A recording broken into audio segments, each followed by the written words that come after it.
these are general numbers for academia. Generally speaking, you'll see that academic medical centers have more women, because these numbers, of course, also include all the real tech, hard science areas. And then it starts dropping off. Grade C is what they call the first position that's usually open once you graduate. So that would be the postdocs. And that starts dropping off. And then for grade B, the assistant and associate professors, we're at 40% women and 60% men.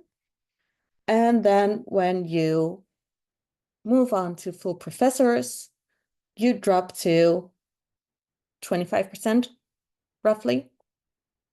When we start off with equal numbers of men and women, but each step of the way, you lose some. Then you complicate that further by looking at other things. And there are a lot of things where it's hard to get numbers. It's hard to get numbers on where are we when it comes to people from the LGBT community in academia, because that's not something that we generally have data on, and we tend to be very cautious about asking the question and registering the answers. And honestly, if you're going to ask, a lot of people will not answer honestly, because they are too nervous about having that information registered somewhere and not knowing what might be done with it. But in the UK, they register this in the census. Or rather, they register ethnicity in the census. So there you can actually get the data, and they routinely produce those data on the representation of different ethnicities within the academy. Now, I have a lot of things that I could say about the way they have split up the ethnic groups here. I will keep it at, I did not and would not have come up with this particular split, but this is the data that I've got. This table needs a bit of explaining. What they did is these percentages represent out of all white male researchers, how many are a full professor. So if you have 100 white male researchers in the room, 15 or 16 of those will be full professors.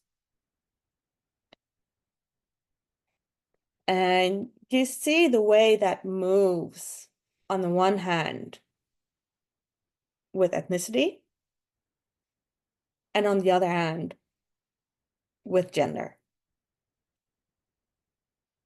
Again, these are census data. So these are numbers for the whole of the UK. The whole of the UK has a grand total of 45 Black female professors. That's absurd. Now, mind you, I think that the 15.5% for white men is equally absurd, because there is no institute in this world that needs for 15% of their research staff to be full professors. That's not how this pyramid works.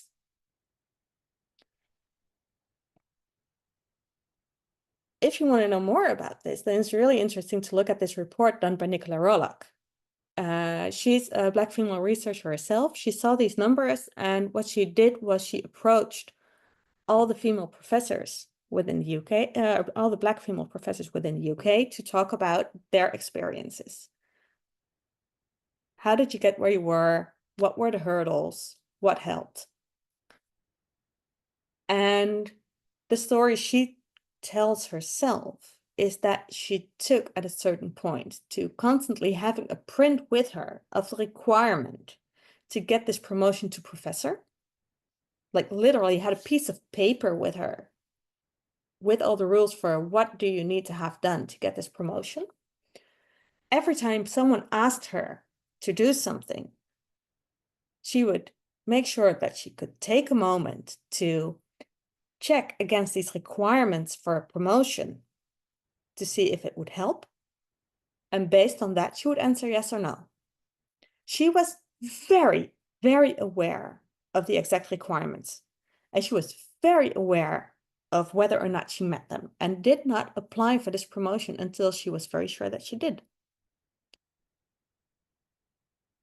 There were 3 review committees, and the first review committee immediately threw her out because she had not generated sufficient research funding, which was not, in fact, one of the requirements formally. And that's the thing that a lot of people in minority positions find that they're up against. The fact that they can be very sure that they're crossing every T and dotting every I, and still somehow some new requirement pops up. While at the same time, someone else applied for the same position, didn't fully meet all the criteria, but people thought, well, he's a great talent, he's a rising star. And they did get the promotion based on criteria that were not clear up front.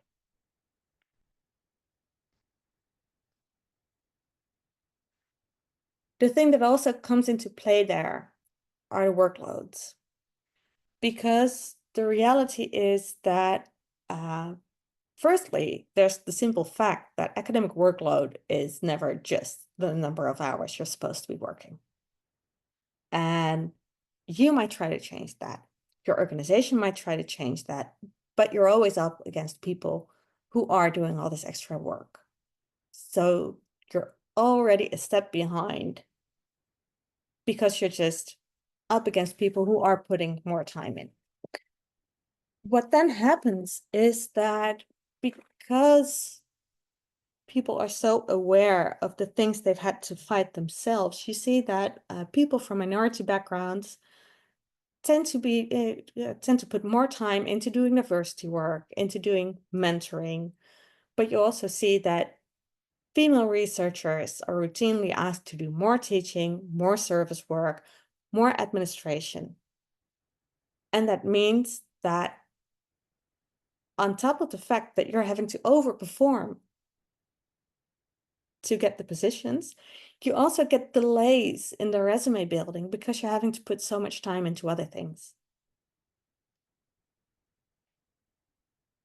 And that's hard to come up against, because the reality of it is also that while you can say, well, I'm not going to do it, I'm going to refuse.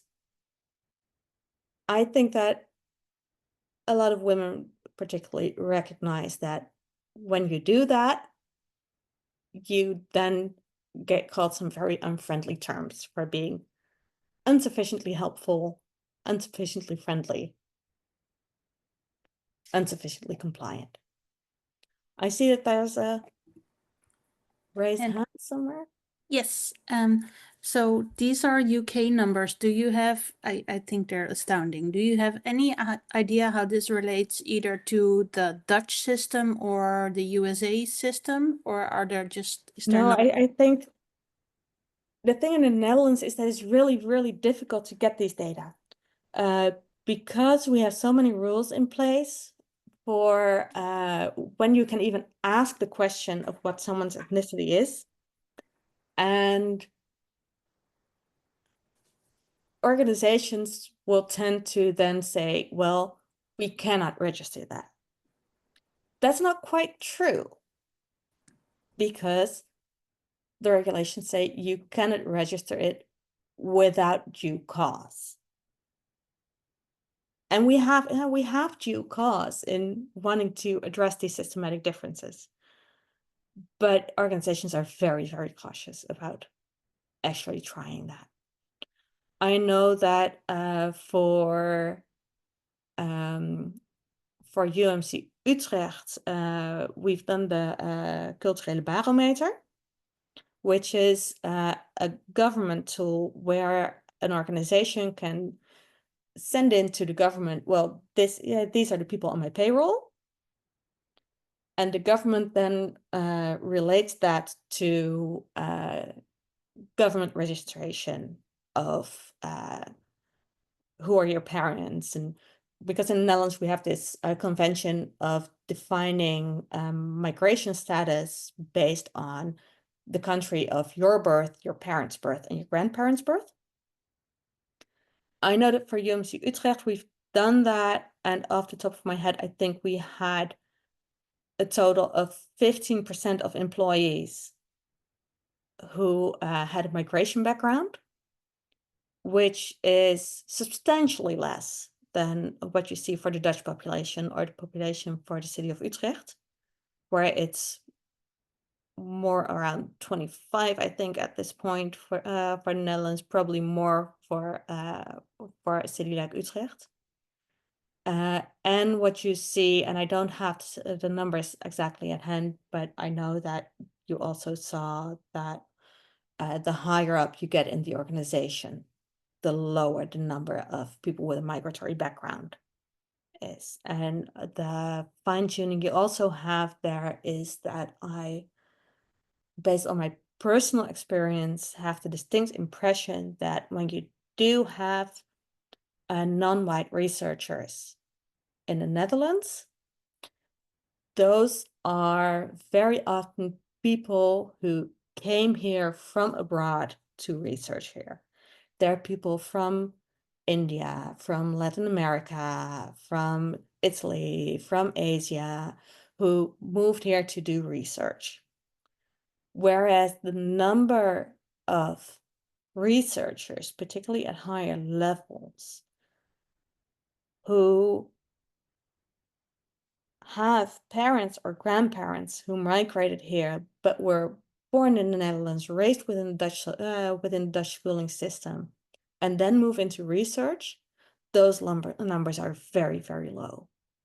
I'm seeing far more people who are actively, recruited here from abroad themselves, rather than people who are Dutch but just happen to have parents or grandparents who were not initially.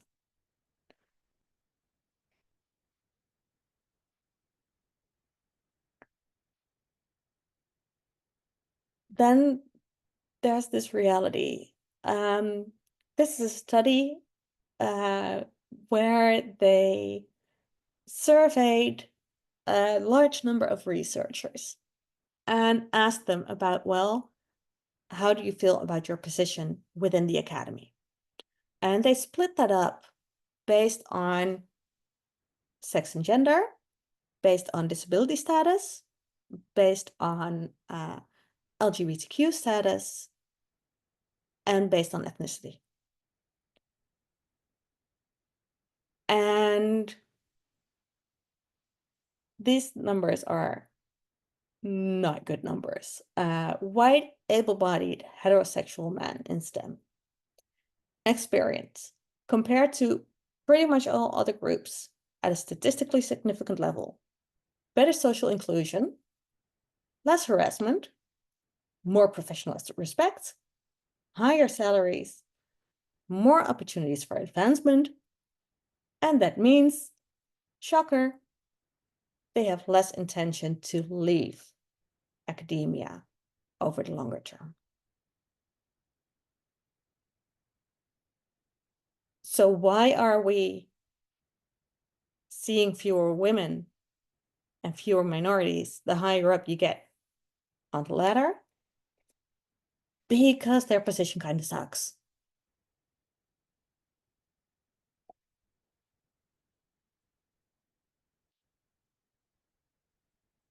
And then this one, I actually came across this morning and added at the very last minute, because that's the question of, okay, so does it matter? Because we have this idea within academia. It's a merit-based system. If you're good enough, you're going to get there. We just select for it the best possible researchers. And that's just all we need to know. So this study did a review of papers about preclinical cardiovascular research over a 10-year period. So they reviewed thousands of papers. What did they find? Because they initially just looked, okay, do we have female authors involved? And they found that 24% of the authors overall were female. 41% of first authors were female. 20% of last authors were female. Now, this gap is, of course, worth noting to begin with. They did say, well, you do see more female authors coming up over the years, but this gap kind of stays in place. This gap between, okay, how many female authors are the first author doing the legwork, doing the grunt work, how many are the senior overseeing things. But then they related it to content. And female authors on the paper, and this was true whether they defined this on the percentage of female authors for the paper, they based it on the first author, based on the last author. These results were similar, no matter how they defined that. Female authors were associated with more use of female mice or female and male mice. They were associated with more reports of sex differences in the results. And this did not accompany any difference in methodological rigor or in frequency of citation. That right there, to me, means that the women are picking out actual existent differences that the men are missing.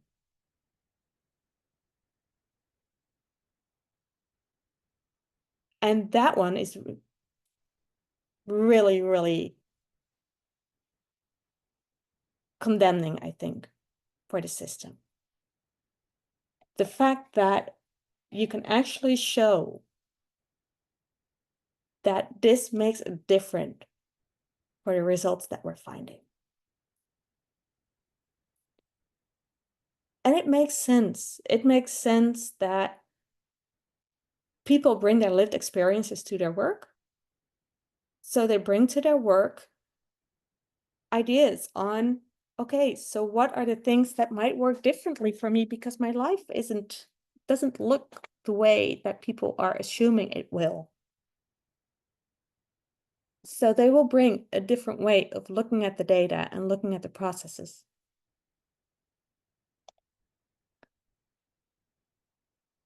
The question is, what do we think that excellence looks like?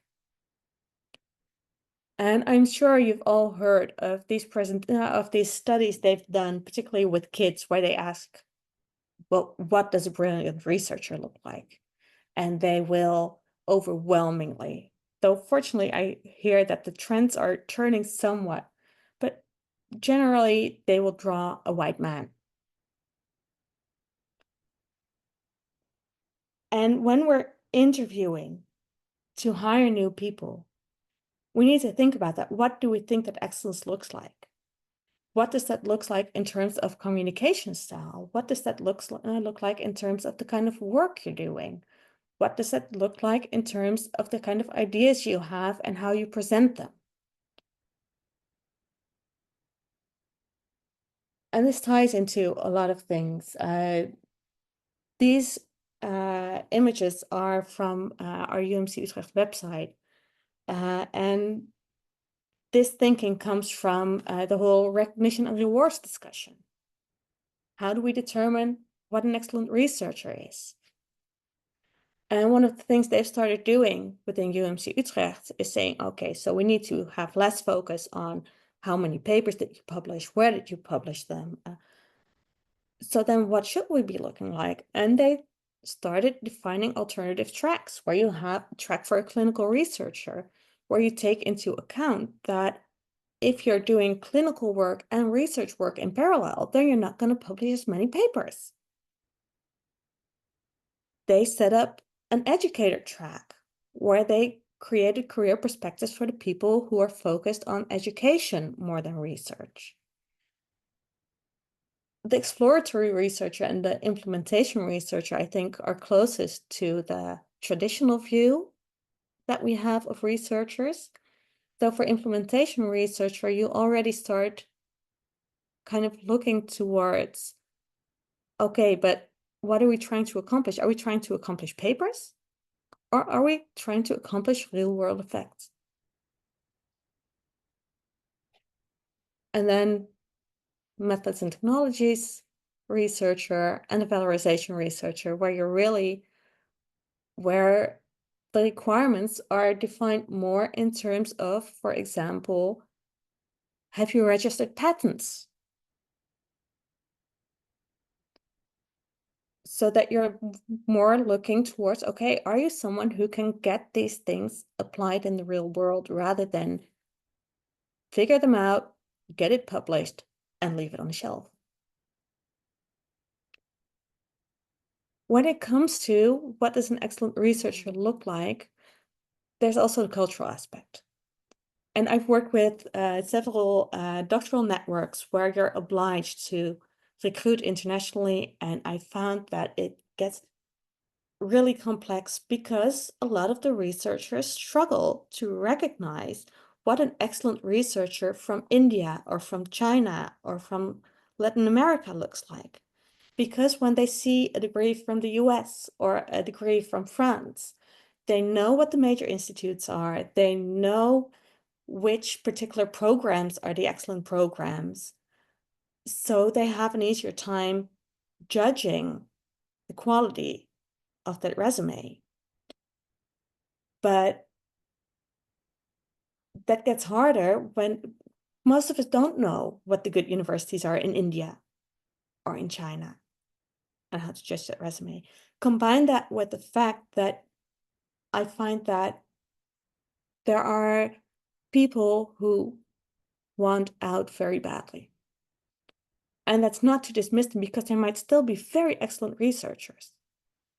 But I know that I would get applications from people who would apply to every single position within that network, as well as every single position in the other network I was also managing on an entirely different subject.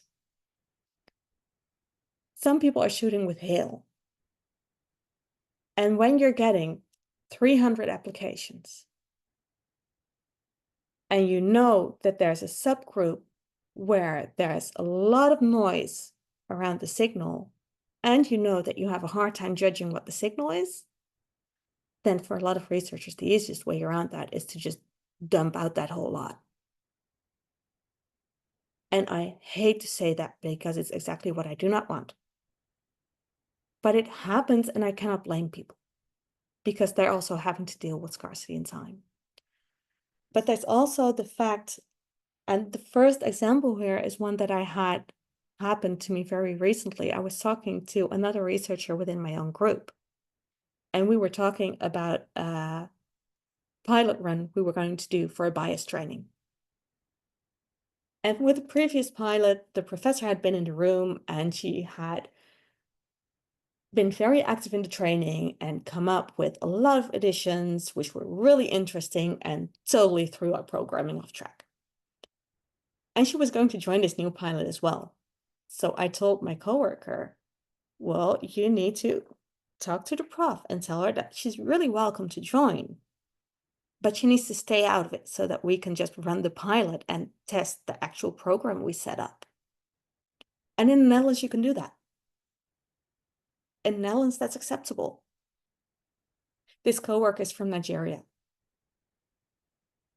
Her eyes about popped out of her head at the idea of telling the professor to stay out of something, because you don't talk that way to an elder.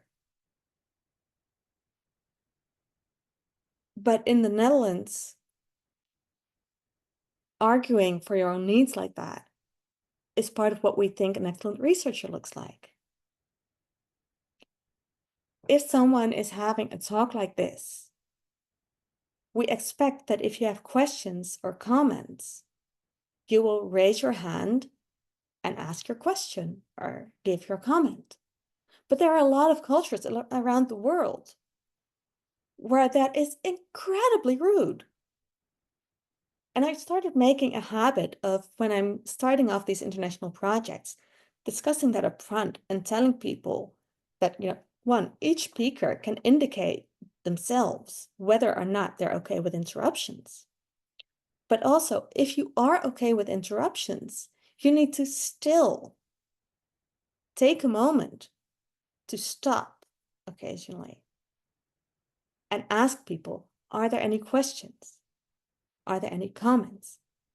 Because if you've been raised with the idea that it's rude to interrupt, you're not going to do that no matter how many times the speaker says that it's okay. Because that's such an internal hurdle. If that's something that you're interested in and want to think about more, I listed a book here, The Culture Map by Erin Meyer, that goes into some of the ways cultures differ and how you might deal with that in an international context, that I really recommend looking into if you like thinking about those kinds of things. Then my final slide, the question, where shall we meet? We had a conversation for the conference for research managers and administrators earlier this year. They were talking about the 2027 conference and where that was going to be. And there was a really close vote between Dubai and Toronto. And the person I had the initial conversation with is a gay man who is very deeply involved in diversity and inclusion work. And he was fairly offended about how close this vote was. Because he said, as a gay person, I am not comfortable. I don't feel safe going to Dubai. And I understand that concern because Dubai does have laws on the books against homosexuality. Dubai also tends to be somewhat flexible on the morality when it comes to tourists and business visitors, but those laws are there. And I fully understand that he was not comfortable with that. So I, understood and I agreed with him that yes, this should not have been that close a vote. But then not too long after, I was talking to an ENT researcher in our own organization. And she's a gay woman. And she said, well, I disagree. Because we had a large global ENT conference in Dubai recently. And I was uncomfortable up front as well. But I ended up going. I didn't have any issues. And I have never in my life seen any conference where there were so many veiled women actively able to participate and be excellent in a research conference. And they would not have been able to do that in Toronto.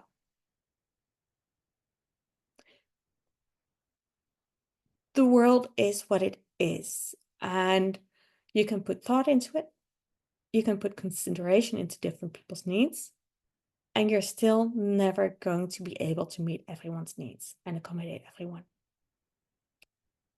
But if we put some thought into it, we can make sure that we're not always excluding the same people. And that's a level playing field as much as anything is.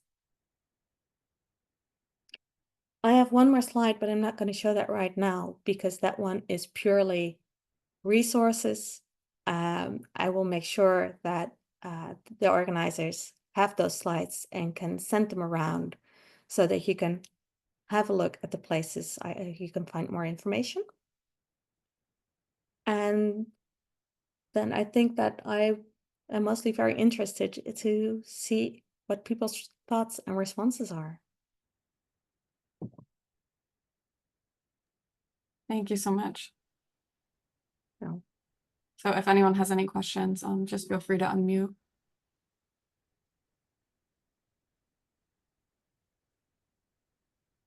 I can start us off. So I thought that the paper on the preclinical cardiovascular research was super interesting. And I was curious if that's a type of study that you feel like anyone in the cardiovascular field could do. And if so, like, do you recommend reaching out to someone like yourself for guidance on how to conduct that? Or do you feel like that those researchers, is that all they do? Is that they're not actually doing the cardiovascular research, they're just focusing on disparities, or? I suspect it's likely a collaboration between the two. Okay. Because this is actually exactly the type of research that I'm currently moving into. And the thing that I find is that, well, I can bring a lot of expertise on diversity and inclusion and on the types of things you can look at. I don't have I mean, I work for a whole academic hospital. The range of different fields of research is so big that I have no way of having the expertise to do this for all of those fields by myself. So probably this would have been a collaboration between researchers on diversity and inclusion on the one hand, and experts in the field on the other. That said, I think that the largest issue with these things is actually just collecting and managing the data.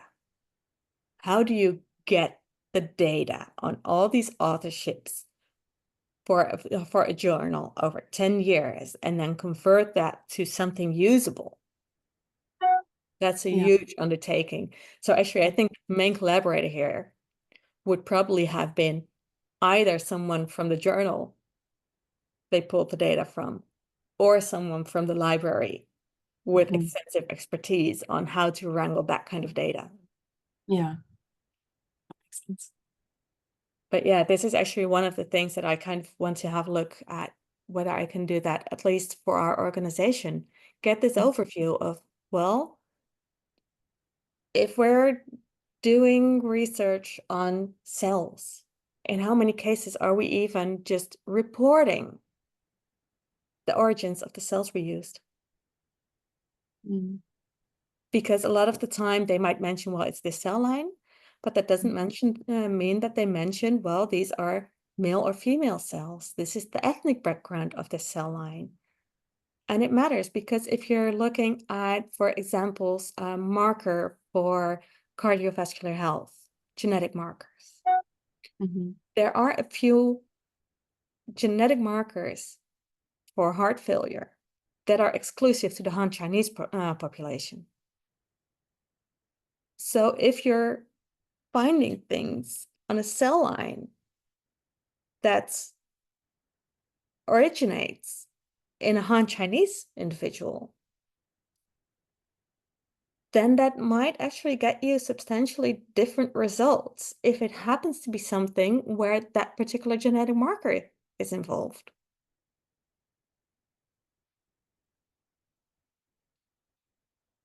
So yeah, but these things tend to be collaborations, and that's also how I'm going about that with NextGen. And I've actually been very deliberate there because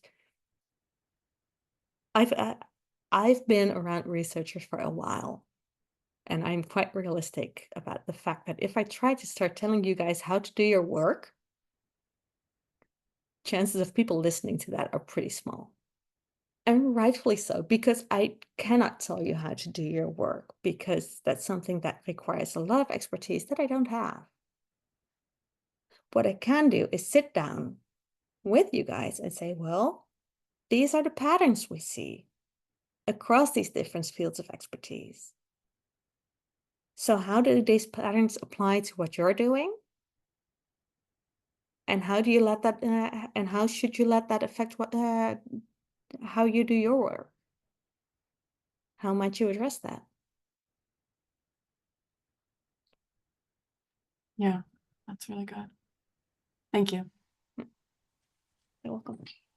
I had a maybe bit different question. So let's say you're a young PI. So many of us are early career researchers. We're trying to kind of start up maybe our own lab or recruit students, recruit our first PhD students. So let's say you're a young PI, young researcher, you want to at least be explicit about the diversity and inclusion in that sense that you want to take it into account for your team, for the things that you do. So where do you start? What can you do as a single person to do better I think that one of the first steps is to be open and clear about this. One of the things we know is that you can very easily trigger particular responses just by the way you phrase this. So if you're putting out a vacancy, be deliberate about not just saying, well, wherever we say he, it could be he or she. Because the European Commission tried that and it made no difference for the number of women who applied, because they were still constantly reading he. So be consistent. You can use they and their pronouns or use he, she, but be explicit about constantly communicating that there are different ways that this person can look like.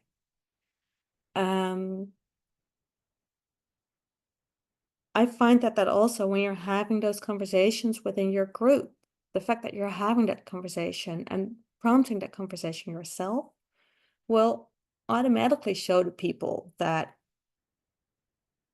you know, we have that space for differences here. And that will make people more comfortable to say, well, I have this holy day for my religion coming up. Can I take the day off for that? The thing that I'm looking into, and I actually got someone very riled up with this the other day, and I think that there's a lot of space there for balancing between the extremes. The Dutch government is setting up research around what they call blind recruitment, where they essentially set things up in a way so that for a position, you don't necessarily ask for a resume or, but what you do is you make a list of these are the specific qualities I need for the person in this position. Then you set up questions for each of those qualities that they need to answer in, say, 300 words maximum, along with an answering template. And you do your initial selection based on who gave the best answers to these questions. And I think that you can, because the way they set that up in its purest form is to just leave it at that, to go purely by these are the best answers, these are the people we're inviting, and then they set up a fully standardized interview with, again, an answer template that you score. And I think that that will be too far for most people. But I think that you can absolutely set things up so that when you have applications, you start off by going, okay, who are the 10 people who gave the best answers to these questions? And then start looking at their names and their resumes. Because that way you're prompting yourself to look differently at their qualities and to give a chance to people where you might otherwise have gone, well, that's not a great program that he graduated from. Let's put that on the reject pile. But the more you can start from, okay, but what are the actual skills that people bring to the table without looking at what this person looks like, I think the better you're going to do on getting this diverse group of people. And then there's, of course, the simple fact that you might be able to get people in, but if you're not going to actively create a safe environment for them, they're going to leave. So how are you supporting people in allowing them to make space for the fact that they might have care responsibilities, whether that is for their children or for their aging parents, or how do you set things up so that you make space for, well, this person is Muslim and would prefer to not do these social events on Friday. Because even if they're okay with working, that's a holy day to them. My kid's school has a lot of Muslim children, and they actually recently changed their schedule because they had music lessons on Friday. and conservative Muslims feel like they are not allowed to sing and make music on Friday because that's the holy day. And then, you know, moving music lessons to Tuesday or Monday is a really small accommodation. But if your team is routinely having what we call Vrijmiddags, Friday afternoon drinks, then you're excluding your Muslim coworkers from that.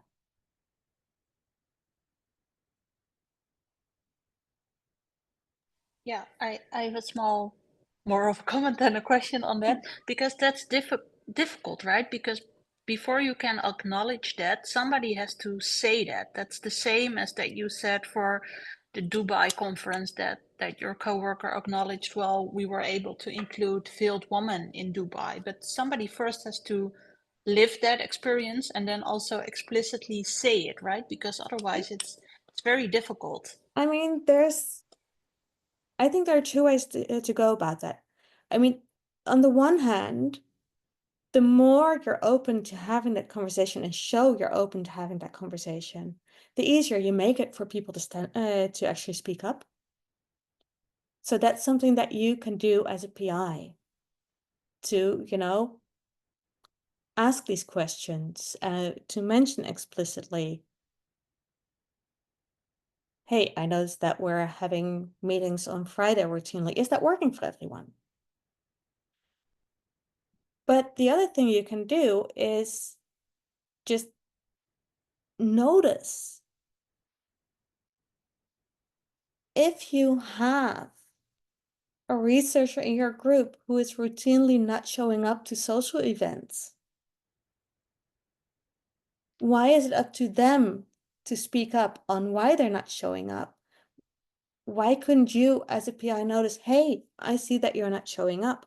I don't want to penalize you for that at all, but I do want to check, is there anything about the way we're setting these up that's not working for you? If you're not participating because you don't want to, that's one thing. But I do want to make sure that if you want to join and are interested in joining,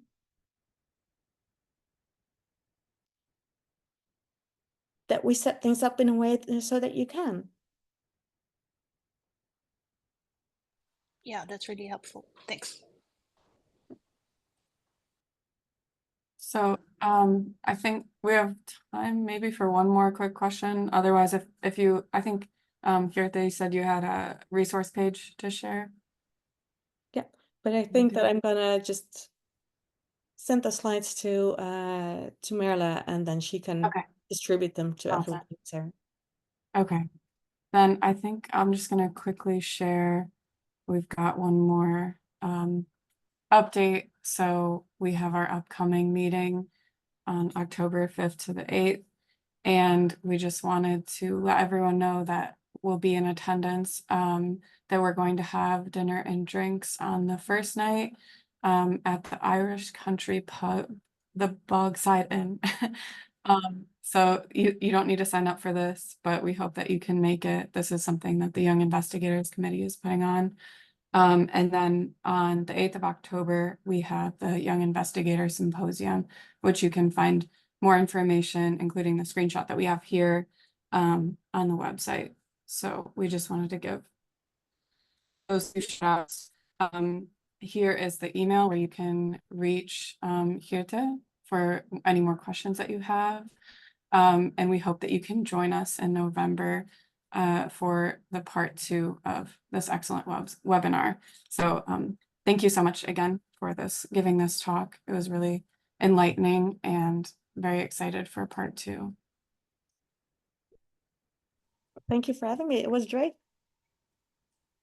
Thank you everybody for joining. Maybe Geerte, you have like at the 30-second lift of the veil of what you want to talk about in November, so that people already kind of know what they can expect. What I hope to do, I have the workshop for the next gen researchers at the end of this month. And then in October, I will finalize the guidelines that come out of that. with the Next Gen Consortium. So the November presentation will be a Next Gen presentation where I hope to give an inside look on how you might deal with diversity and inclusion in your research content in an actual existing research project. Sounds great. Thank you. Yes, sounds great. We're gonna put out new registrations on the ISACB website and online after meeting all of you guys, hopefully in Vienna. So thank you again, Geerte, for giving this presentation today. And we hope to see everybody in Vienna and then back online in November for part 2 of this webinar. Thanks, everybody. Thank you, guys. Thanks. Bye. Bye. Bye.